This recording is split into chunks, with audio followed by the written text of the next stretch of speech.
And now it's time for one of our favorite segments, Asshat of the Week. So, Nathan, who is our asshat this week?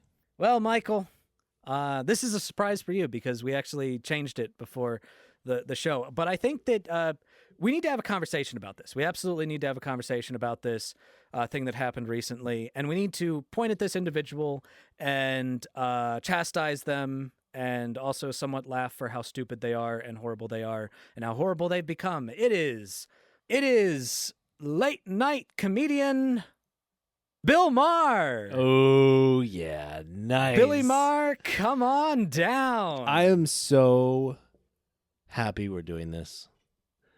Bill Maher sucks so bad. And like, oh my God, I don't even know what specific story we're talking about, but one of the things, it just drives me nuts. He's like 80% of the way to not awful. But the combination of his views and his personality just destroy that 80% with the 20% that fucking sucks. Honestly, I don't even know. I think that that's too generous. Like at this point, because you know, if you went through it issue by issue, maybe like 80% of stuff he's on the right side of. Mm-hmm. But all he talks about is that 20% that he's so that's fucking what I mean. Wrong about. Exactly. He can't fucking get out of his own way. For sure. The thing that's so disappointing is that when I was younger, I loved Bill Maher. All right, because like he was one of the first people that told this guy who lived in rural Virginia, "Hey, there's nothing wrong with being secular. Yeah. All right, it's okay to be secular. You know. Also, it's okay to demand better from the Democratic Party. It's okay to want the Democratic Party to not suck, to be better, all right?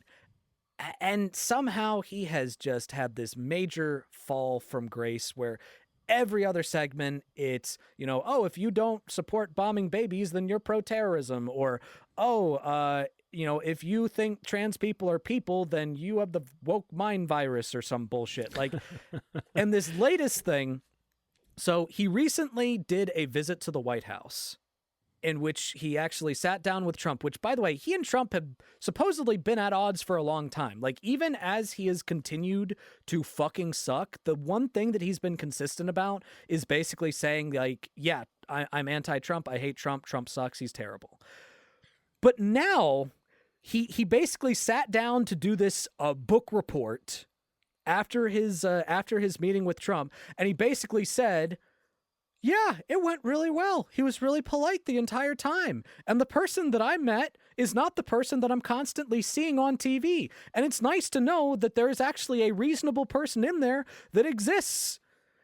And like during this whole segment, he even acknowledged that, like, okay, this probably doesn't matter in the long run because, you know, it you know, how he is interacting with one comedian one night is different than how he than his actual policies. But he was like, but it's nice to know that that person is in there, like that there's an actual person who has reasonable thoughts, that has reasonable ideas. And here's the thing that blows my mind about this, that honestly borders on making this guy a Dershowitz bag. Do you remember the movie The Interview? Yeah. Bill Maher was fucking in that movie. Bill Maher was in that movie. And there's a scene in that movie where James Franco's character is interviewing Kim Jong-un, and he starts like lobbing praise at him because, you know, and if you remember, if you've seen that movie, in the first part of that movie, Kim Jong-un keeps charming him with all of the stuff. He's like, oh, this guy is my friend. This guy is my friend. He's so nice to me interpersonally. Mm-hmm. And then he, you know, eventually realizes like, no, but there's a moment during that interview in that scene where it flashes to Bill Maher watching the interview. His arms are crossed and he says, this is bullshit. Oh my God. Didn't learn his own lesson.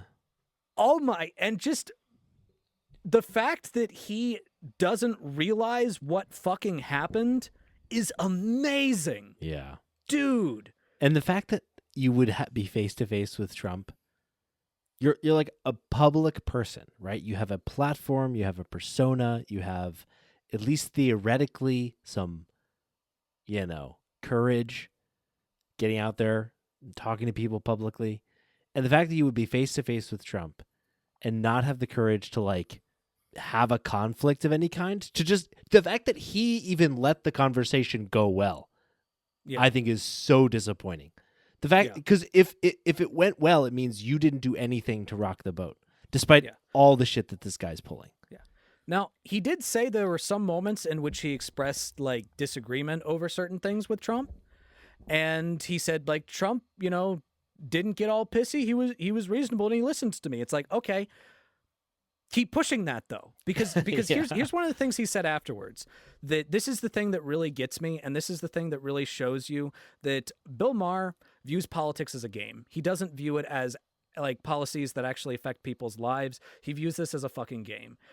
He said, quote, maybe seeing that if we met in person, we don't hate each other as much, and we don't, and I'm sorry, I'm not going to pretend that's a bad thing, even though he's done terrible things. No, that is a bad thing. That is a bad thing, all right?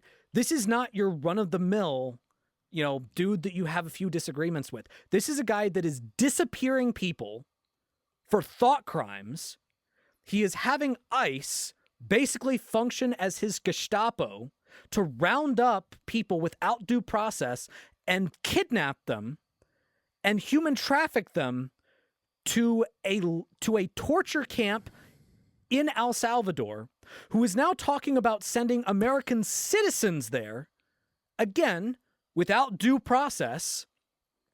This is a guy who has cut off services globally, which some estimates have actually gone so far as to predict that the cuts to USAID could result in deaths in the millions. This is a guy who has been aiding and abetting a genocide in Gaza, which I know Bill Maher agrees with, but you know that makes this worse, not better. Like this is a guy who has let the government be gutted, all to help his rich friends. This is not just some person who's done a few bad things here and there. This is a criminal. This is a criminal. This is a fascist. All right. You don't give quarter to fascists. Like this isn't me saying, oh, well, we can't have conversations anymore. We can't have conversations anymore. All right. We can have conversations with people that aren't fucking fascists. This is a fascist. So no, we can't have conversations with Donald Trump. We have to fight Donald Trump. And if you're not willing to fight Donald Trump, then just go the fuck away. We don't want you. All right. We don't need you. You're fucking useless. So congratulations to Bill Maher for being our Asshat of the week.